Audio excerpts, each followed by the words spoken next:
தெருவில் நடந்து போகும்போது கையை பிடிச்சிட்டே போகணும், கையை விட்டுட்டா திட்டுவாங்க. சொன்ன விஷயத்த அடுத்த செகண்டே சொல்லிடுவான். சரி, அவங்க மாட்டேன். எங்க அம்மா கிட்ட பச்சை குதிரை தாண்டுறாமாங்க சார். பச்சை குதிரை தாண்டுவாங்க முடியுமா சார்? என் பொண்ணு தாண்டு. அதாவது ஒய்ஃப் வந்து கேர்லியா கொஞ்சம் இன்னசென்ட்டா இருக்கிறது அப்படிங்கிறது இப்போ கொஞ்சம் அதிகமா இருக்கு. மாதிரி ஒரு ஃபீல். அதுக்கு பல சோஷியல் ரீசன்ஸ் இருக்கலாம். அப்படி எல்லார் வீட்லயும் இருக்கக்கூடிய மனைவிகளும் கேர்லியா இன்னசென்ட்டா இருக்காங்களா அப்படிங்கிறது இல்லாட்டியும் கூட ஒரு செக்மெண்ட் அப்படி இருக்கிறப்போ அந்த செக்மெண்ட்ல இருக்கக்கூடிய கணவன்மார்கள் அதை எப்படி பாக்குறாங்க? ஐயோ, கேர்லியா இன்னசென்ட்டாவே தன்னோட திருமணத்துக்கு பிறகு இருக்கக்கூடிய பெண்களின் வாழ்க்கை எப்படி இருக்கு அப்படிங்கிறத பத்தி பேசுறதா இன்னைக்கு இருக்கிற ஷோ. ஓகே, நான் ஒரு டைட்டில் மாதிரி கொடுக்குறேன். சொன்னா நீங்க நம்ப மாட்டீங்க அப்படின்னு ஒரு டைட்டில். என்னவா இருக்கும்? எனக்கு என்னடா தெரியும், கேளுடா. சொன்னா நீங்க நம்ப மாட்டீங்க. இதெல்லாம் கூட பண்றாங்க. வாட் இஸ் இந்த ஏஜ்ல கூட கல்யாணத்துக்கு அப்புறமும் கூட ஒரு மேரிட் விமனாக மாற பிறகு கூட என்னுடைய வைஃப் இத பண்றாப்ல. வா, என்னால நம்ப முடியலடா. எஸ், நீங்க இத கொடுங்க. தெருவில் நடந்து போகும்போது கையை பிடிச்சிட்டே போகணும், கையை விட்டுட்டா திட்டுவாங்க. கையை இழுத்து பிடிச்சி உன் ஃப்ரெண்டு ஒருத்தி வந்திருந்தால, எங்க அவளை ஆளையா காணோம்? ஏன் அவளை பார்க்கணுமா? இல்ல வச்சுட்டு கையை விடு கொஞ்ச நாச்சு என்னை ஃப்ரீயா விடு அப்படின்னா, இல்ல நான் என் பக்கத்துல வா, கையை பிடிச்சி தான் இது என்ன பிரமாதம்? இதை விட பெசலைட் ஒண்ணு இருக்கு போவேன் அப்படிம்பாங்க. என்னங்க பக்கத்துல சொன்னா நம்ப மாட்டீங்க. இதெல்லாம் கூட ஒய்ஃப் பண்றாப்ல. கல்யாணம் ஆயிருச்சு, பெரியவங்க இருந்தாலும் இப்படி நடந்துக்கிறாங்க. எனக்கு 9 வயசுல ஒரு குழந்தை இருக்காங்க, பெரிய பொண்ணு இருக்காங்க. அவளுக்கு ஏதாவது டாய்ஸ் வாங்கினா ஃபர்ஸ்ட் இவங்க தான் விளையாடி பார்ப்பாங்க. குழந்தையும் தெய்வம் அந்த ரேஞ்சில அந்த டாய் இவங்க விளையாடி பார்த்துட்டு தான் அவ அடம் பிடிச்சிட்டு இருப்பா நான் விளையாடணும்னு சொல்லிட்டு இவங்க ஃபர்ஸ்ட் ஆடிட்டதுக்கு அப்புறம் அதாவது ஃபர்ஸ்ட் வாங்குறப்ப இல்ல, எப்போதுமே வா. ஏண்டா டேய், எனக்குன்னே வருவீங்களாடா? எந்த விஷயத்த அம்மா கிட்ட சொல்லாதன்னு சொல்றோமோ அதை உடனே என் பொண்ணு மெயின்டைன் பண்ணுவா. எனக்கு ஐஸ்கிரீம் வாங்குறாங்க. டாடி மம்மி அத்தம்மாக்கு தெரிய வேணாம் அப்படின்னு இவகிட்ட சொன்ன விஷயத்த அடுத்த செகண்டே சொல்லிடுவா. சரி, அவங்க மாட்டேன். எங்க அம்மா கிட்ட என் வாழ்க்கையில எங்க பரம்பரை தெரிஞ்சதெல்லாம் நேர்மை, கருமை, ஏர்மை. வாயில வசம்ப வச்சு தேய்க்க, வாய்க்கால தண்ணி வந்து வாயை கூப்பிடுடா. உங்க அம்மா கிட்ட? ஆமா, எங்க அம்மாக்கு தெரியாத சில விஷயங்கள்லாம் நடக்கும். அப்படி என்ன சொன்னாங்க? இல்ல, இப்ப நான் வந்து ஃபர்ஸ்ட் ஒர்க் பண்ணும்போது எனக்கு இன்சென்டிவ்லாம் வரும். ஏய், எங்க அம்மா நான் மறைச்சிடுவேன். சரி, ஆனா இப்ப பாத்துட்டு தான் இருக்காங்க, கொடுத்துருவாங்க. இது சொல்லிடாதப்பா, இது நம்ம வேற ஏதாவது நம்ம யூஸ் பண்ணிக்கலாம். நாம் யாருக்கு என்ன தீங்கு செய்தோம்? நமக்கு மட்டும் ஏன் இப்படி எல்லாம் நடக்கிறது? கரெக்டா அன்னைக்கே ஈவினிங் வந்தானா கேட்பாங்க அம்மா, ஏன்னா உனக்கு ஏதாவது இன்சென்டிவ் வச்சாமே அப்படின்னு.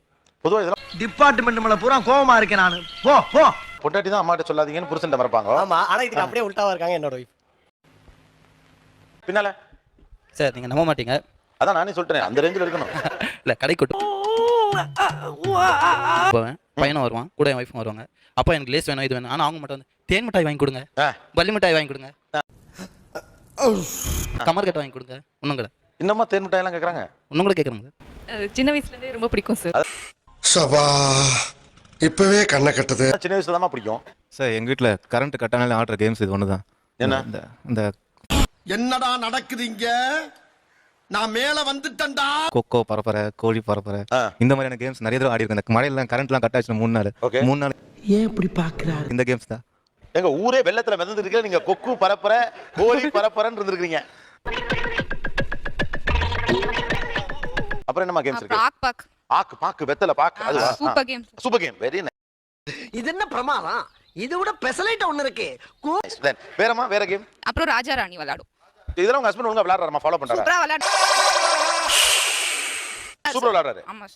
உங்களுக்கு எது நல்லா பண்றாப்ல? நல்லா பெர்ஃபார்ம் பண்றது எது நல்லா பண்றாரு? ராஜா ராணில நிறைய வாட்டி வின் பண்ணாரு. ராஜா ராணில நிறைய தடவை விளையாடுறாரு. நல்லா ப்ளே பண்றீங்களே. நீங்க எங்க படிச்சீங்க? சென்னை தியாகராஜா. தியாகராஜா காலேஜ்ல நீங்க படிக்கிறப்போ என்ன ஸ்போர்ட்ஸ்ல இருந்தீங்க? வாலிபால் ஆடுறோம். நம்ம யார் வம்புக்கும் போறது இல்ல, யார் தும்புக்கும் போறது இல்ல. நம்ம உண்டு, நம்ம சோழி உண்டுன்னு போயிரு. வாலிபால் பிளேயரை ஆக்கு பாக்கு வெத்தல பாக்கு, அப்புறம் என்னங்க எந்த கேம்ல ஜெயிக்கிறாரு? ராஜா ராணி. யோசிச்சு பாருங்க, 2 ஷாட் மேல ஏறி பாஸ் அப்படி ஏறி அடிச்சு அந்த ஆளு கீழே உட்காந்து மூக்கு பள்ளிட்டு ஓடி போயிருவாங்க.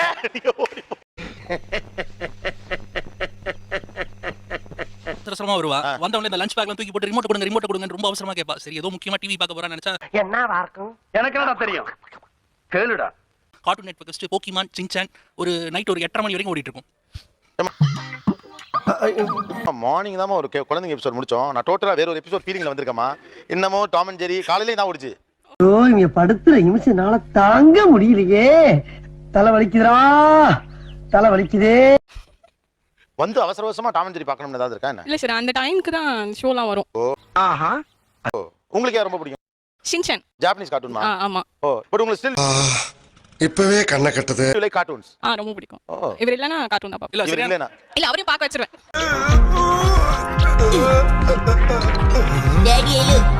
இவர் இருந்தா அவரே கொஞ்சம் கார்ட்டூன் மாதிரி தான். கார்ட்டூன் தான் இருக்காரா?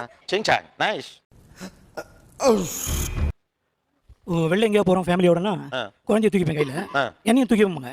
என்னையும் தூக்கி யோ தோள்பட்டையெல்லாம் வலிக்குதியா? ஒரு 50 ரூபாய்க்கு கூட ஒரு குவாட்ராச்சு வாங்கி அடிச்சுக்கிறேன். முடியவே முடியாது. தூக்கிப்போங்க. அது ஜாலிக்காக சொல்லுவாங்க. அது சாத்தியமே ஜாலி இல்ல சார். திரும்ப உடனே தான் கண்டுபிடிச்சேன். ஒரு தடவை ட்ரை பண்ணி பிரச்சனை ஆயிடுச்சு. அப்புறம் நான் உங்ககிட்ட விளையாட்டா பேசுற புறாடிக்கு நம்பிட்டீங்க. ஐயோ ஐயோ. 3 நாளைக்கு ஆபீஸ் லீவ் போட்டேன். பஸ் ட்ரை பண்ணீங்களா? உண்மையா இப்ப சொல்லாதீங்க. நான் சொல்றது ஒரு 8 வருஷம் முன்னாடி. இல்ல இது வந்து எப்ப ரேரா நடக்குது. பரவாயில்ல சார். பச்சை குதிரை தாண்டறாங்க சார். பச்சை குதிரை தாண்டுவாங்க. முடியுமா சார்? என் பொண்ணு தாண்டுதுன்னா என் உடம்பு என்னத்துக்கு ஆகுது? ஏங்க உங்களை குனி வச்சு உங்க தாண்டங்க சார். ஏங்க போய் சொல்லக்கூடாது. ஏங்க அப்பளமா ட்ரை பண்றீங்க? ஒரு 2 3 ட்ரை பண்ணி